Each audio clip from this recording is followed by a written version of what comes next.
사랑하는 여러분, 사람은 누구나 자기 인생이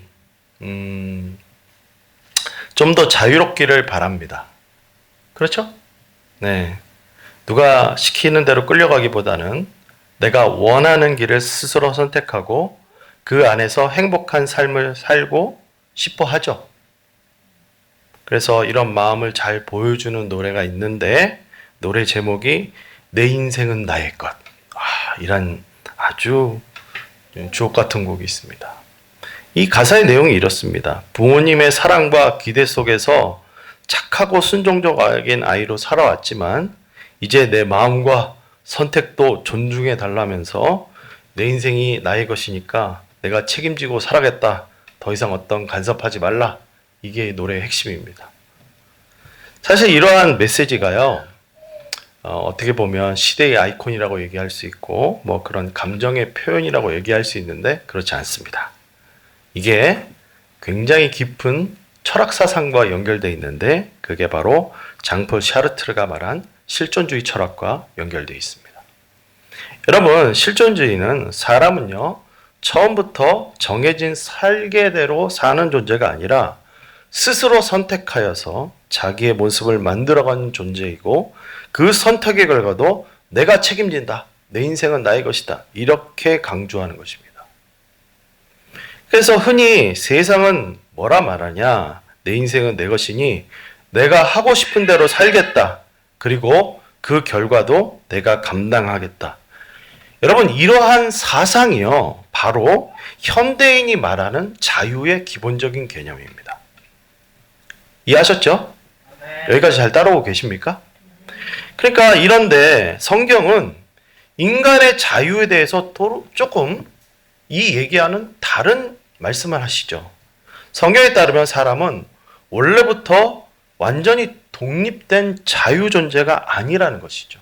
하나님과의 관계 안에서 살아가도록 지음을 받았다는 것입니다. 그런데 인간은 하나님을 떠나서 스스로 자유로워지고 그렇게 하고자 선택을 했고 그 결과로 지금 우리가 말하는 이 자유가 해방이 아니라 하나님으로부터의 분리와 외면, 더 나아가서는 원수됨의 상태를 포함하게 되었다는 것이 성경의 가르침입니다. 성경은 사람이 하나님과의 관계를 끊고 분리됨으로 얻게 된 결과가 뭐냐?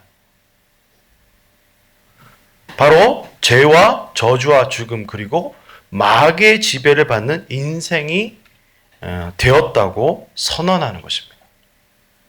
그러니까 마태복음 8장과 9장은 인간이 그렇게 스스로 자유를 외치며 살았지만 그 인생의 결과가 도대체 무엇인가 말했을 때 병들고 두려워하고 외롭고 귀신에 결박당하고 죄와 죽음 앞에서 그 무기력한 상태에 있는 것이 바로 인간의 자유의 최종적 상태라는 것입니다.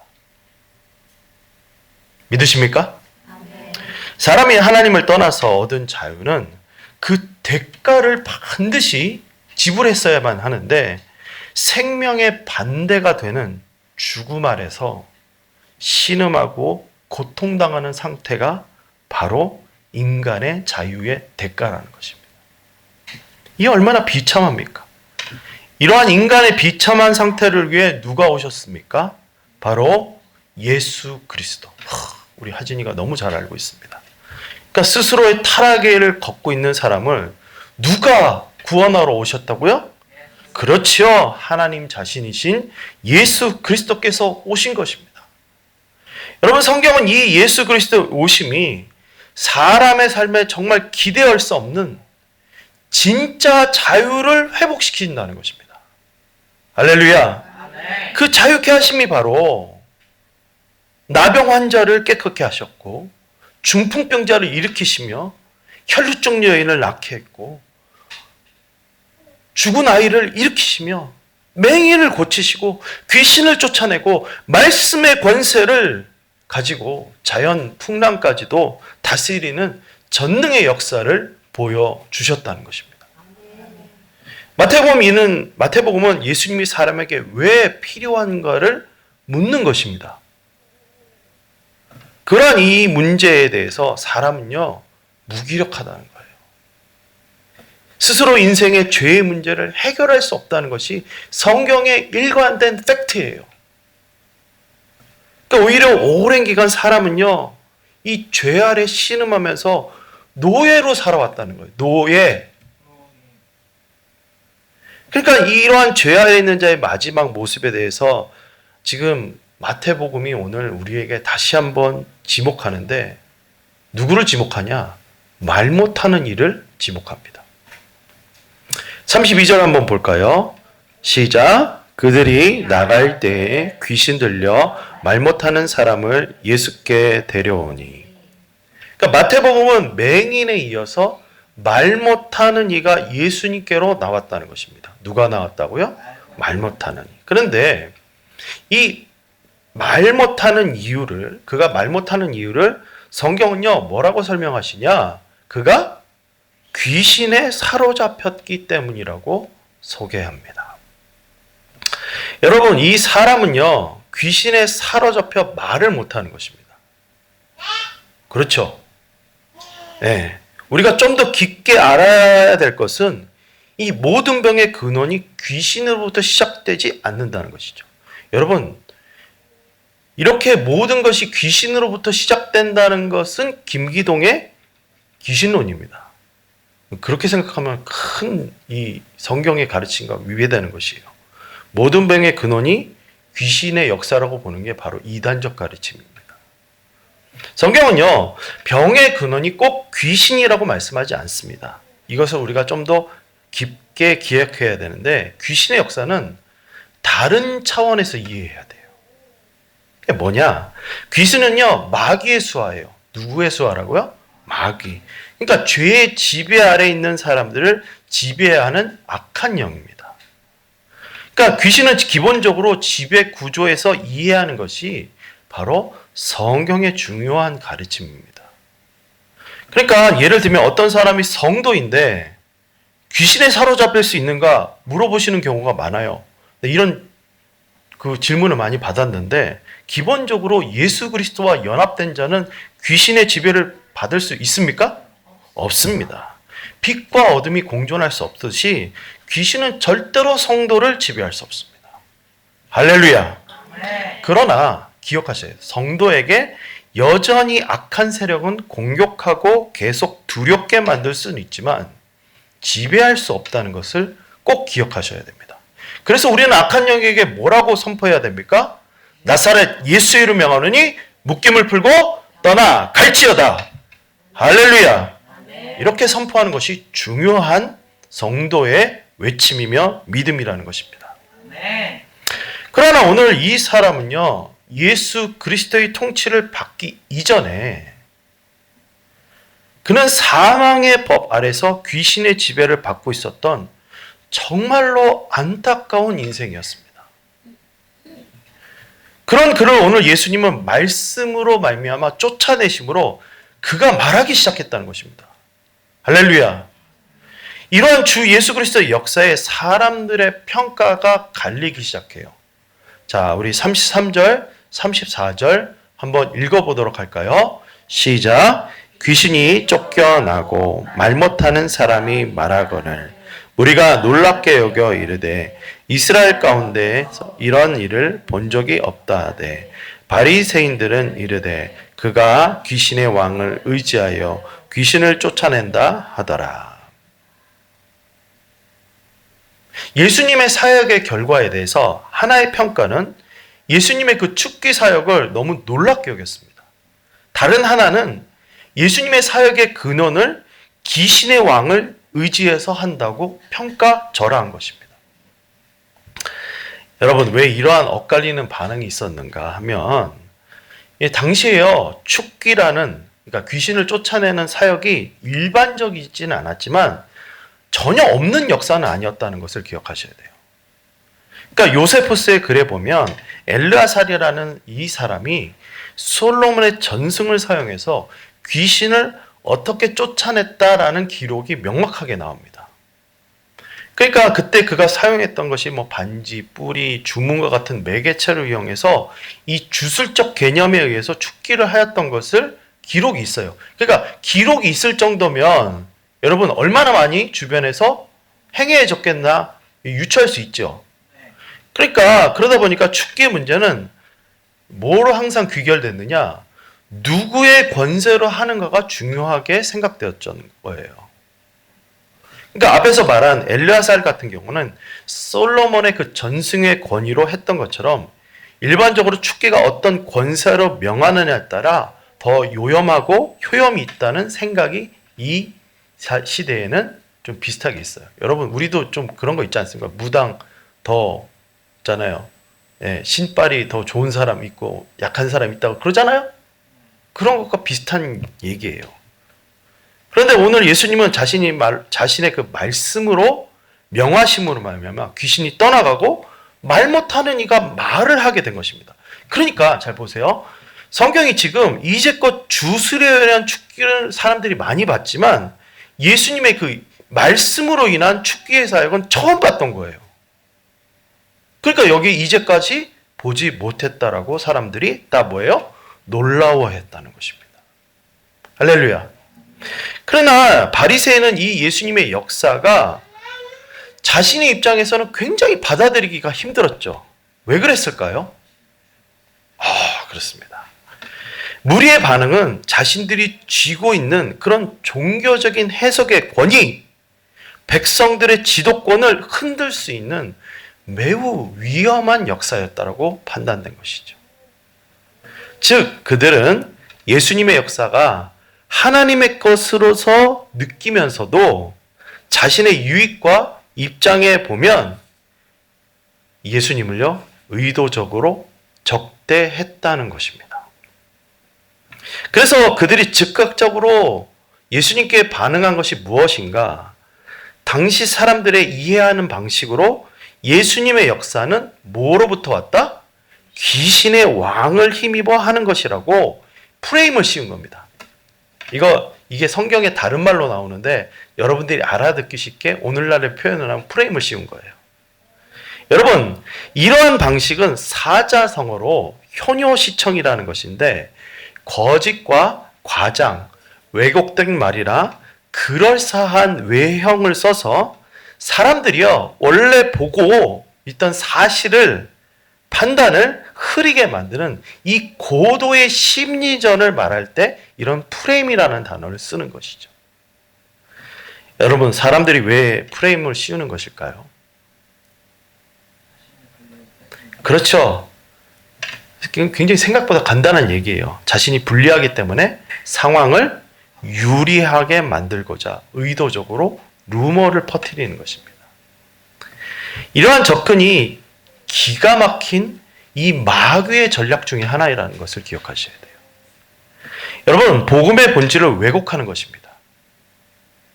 이 시대에도 차별이라는 프레임을 씌워가지고 성경의 가치를 역으로 역공하는 것이죠. 그러니까 여러분, 이 차별금지법을 주장하는 것들의 그 프레임이 뭡니까? 평등이라는 개념이 차별이라는 개념으로 도덕적 프레임을 가지게 되는 것이죠. 그리고 이 문제가 가지는 위험성을 말하는 것이 아니라 이 법이 얼마나 위험한가를 말하는 것이 아니라 차별을 반대하면 선악과 같이 그렇죠. 인권을 혐오하는 것으로 몰아가는 거예요. 지금 시대가요. 그러니까 프레임 공격이 무서운 것은 이 공격하는 자가 자신의 의대로 상대방을 매도할 수 있기 때문이라는 것입니다. 그러니까 반대, 차별이라고 얘기하면 반대하고 차별을 나쁘다라고 얘기하면 뭐예요? 혐오로 이렇게 싹 몰아가는 여론이 형성되는 게 지금의 무서운 세상인 것이에요. 이와 같은 악한 대응의 방식을 지금 누가 사용했다고요? 바리새인들이 사용한 것입니다. 그러니까 하나님의 선한 역사를 보면서 자신의 입장에 맞지 않으니까 예수님의 역사가 하나님이 아닌 뭐예요? 귀신의 왕으로부터 왔다는 말도 안 되는 프레임을 씌우는 것입니다. 사랑하는 여러분, 이러한 상황으로 몰리게 되면 그리스도인은 도대체 어떻게 해야 하는 게 맞을까요? 그러는 것이 그렇죠. 일반적이죠. 1대1 대응하고 반박하고 저항하는 것. 여러분 그것만이 능사일까요? 예수님은 이 바리새인들의 프레임 공격을 들으시고 어떻게 대응하셨는가 성경이 우리에게 가르쳐 주십니다. 35절 한번 읽어보겠습니다. 시작. 예수께서 모든 도시와 마을에 두루 다니사 그들의 회당에서 가르치시며 천국 복음을 전파하시며 모든 병과 모든 약한 것을 고치시니라. 아멘. 예수님은요 오히려 자신의 사역에 더 집중하셨다는 것을 보게 됩니다. 사랑하는 여러분, 교회와 성도는 세상의 공격에 대해서 자유할 수는 없어요. 그러나 예수님의 방식을 취하는 것이 우리에게 매우 중요한 과제라는 것도 기억하셔야 됩니다. 그것은 바로 무대응이라는 겁니다. 뭐라고요? 무대응. 오히려 프레임 공격이 올 때 적극적으로 방어하는 것이 아니라 뭐예요? 본질적 사명에 대해서 집중하는 것입니다. 그러니까 오히려 하나님의 사역에 더 집중하는 거예요. 그러니까 예수님의 집중이 무엇이었습니까? 그렇죠? 그 지금 프레임을 씌우려 하는 바리새인들 떠나서 다른 도시들, 마을을 다니시면서 가르치고 복음을 전파하고 모든 병과 모든 약한 것을 더욱더 많이 고치셨다는 거예요. 성경은 이것은 지혜로움이요 빛의 실제적인 능력이라고 말씀하는 것입니다. 세상이요 교회를 향하여서 교회의 사역을 향하여서 폄하하고 욕을 하고 비하해도 하나님의 역사는요 근본적으로 능력이요 구원이 사람이 살리는 구원함으로 사람을 살리는 역사임을 믿습니다. 하나님의 나라의 실체는 무엇입니까? 빛과 어둠의 역사이며 그 어둠의 근원을 무너뜨리는 유일한 길임을 믿으시길 바랍니다. 그러하게 우리는 본질적으로 복음을 증거함과 신앙생활을 어떻게 보면 이러한 무대응이라는 지혜 속에 하는 것이 굉장히 중요합니다. 성경이 말씀하시는 원래 사역에 우리도 집중하는 것이죠. 그게 뭐예요? 교회가 뭐 해야 된다는 거예요? 누가 뭐래도 전도하고 누가 뭐래도 선교하고 누가 뭐래도 말씀을 가르치고 누가 뭐래도 뭐요? 병 고침의 역사를 하고 누가 뭐래도 교회를 일으키는 것입니다. 이것이 바로 예수님이 세상의 공격 앞에서 하셨던 대처라는 것이죠. 예수님은 자신의 사역에 집중하면서 더욱더 깨달은 것이 있다는 거예요. 그게 무엇이냐? 36절 한번 읽어보도록 하겠습니다. 시작. 무리를 보시고 불쌍히 여기시니 이는 그들이 목자 없는 양과 같이 고생하며 기진함이라. 할렐루야. 사랑하는 여러분, 성경이 예수님이 이 땅에 오신 이유를 설명할 때 그 원인이 무엇이라고 설명하는가? 바로 하나님 아버지의 긍휼하심이라고 설명하는 것입니다. 아무리 고쳐도 아무리 치료해도 아무리 전해도 듣지 못하고 보지 못하고 반응하지 못하는 사람들에게 이미 심각하게 오염되고 죄와 사망 가운데 귀신들 가운데 병들에 의해서 신음하고 있는 인간의 삶 속에 그들을 볼 때 예수님은요 하나님 아버지의 마음을 깨달은 것입니다. 그게 뭐예요? 사람들의 삶이요 목자 없는 양과 같아 보였다는 것입니다. 성경은요 양을 설명할 때 스스로 길을 찾지 못하는 존재, 위험을 분별할 수 없는 존재. 그런데 또 놀라운 것은 뭐냐? 양들끼리 서로 보지 못하면서 들이받고 살아가기 위해서 여러분 동료를 배신하는 것이 양이라는 동물입니다. 양이 목자가 없다는 것은 지쳐있고 피곤하고 괴롭힘당하고 내동댕이 쳐주고 결국적으로 봤을 때 생명이 보장받을 수 없는 그 상태가 뭐야? 바로 목자 없는 양이라는 것입니다. 사람은 스스로 자유를 선택하면 잘 될 것 같고 스스로 행복과 만족을 찾을 수 있을 것 같다고 그렇게 막 파랑새를 찾아 나가야 된다 슬로건처럼 외치지만 성경은요, 예수님의 그 결말이 너무너무 비참하여서 목자 없는 양과 같이 길을 잃은 그런 동물과 같이 보인다고 지금 선언하는 것입니다. 사랑하는 여러분, 오늘 저와 여러분이 이러한 상태에 이렇게 믿음을 가지게 된 것은 예수님의 긍휼하심이 있었기에 오늘 우리가 이 자리에 있음을 저는 믿습니다. 네. 예수님이 이러한 참혹한 상태에 빠진 자신의 백성들을 보시면서 그들을 위한 대비책을 내놓으셨는데 그 대비책이 뭐냐? 여러분 37절 38절 한번 읽어보도록 하겠습니다. 시작. 이에 제자들에게 이르시되 추수할 것은 많되 일꾼이 적으니 그러므로 추수하는 주인에게 청하여 추수한 일꾼들을 보내주소서 하라 하시니라. 아멘. 여러분, 하나님 아버지께서 죽어가는 이를 살릴 일꾼을 보내주소서 하여 그렇게 기도하는 것입니다. 여러분, 우리는 이 점을 잘 생각해 봐야 돼요. 어떤 이는 선교를 생각할 때, 어떤 이는 전도를 생각할 때 어떤 무작정 도움이나 혹은 복음을 전하는 것만 생각하는 경우가 있는데 성경은요, 전도와 선교의 근원에 무엇이 있는지를 설명할 때 바로 이 예수 그리스도에 뭐가 있다고요? 긍휼이 있어야 한다는 것을 말씀하는 것입니다. 그래서 예수님이 추수할 것이 많다고 이야기한 것은 이 하나님 아버지의 마음과 깊은 연관이 있는 거예요. 여러분요, 성경을 자세히 보세요. 하나님은요, 아담이 타락했을 때도 그 아담을 부르시면서 뭐라고 하셨죠? 내가 어디 있느냐? 내가 어디 있느냐? 부르셨습니다. 그러니까 하나님은 심판 앞에서 아담을 먼저 찾으셨어요. 하나님이요, 아담을 먼저 심판하신 것이 아니라 그를 먼저 부르셨다는 것입니다. 그러니까 이런 맥락에서 아브라함도 부르신 거예요.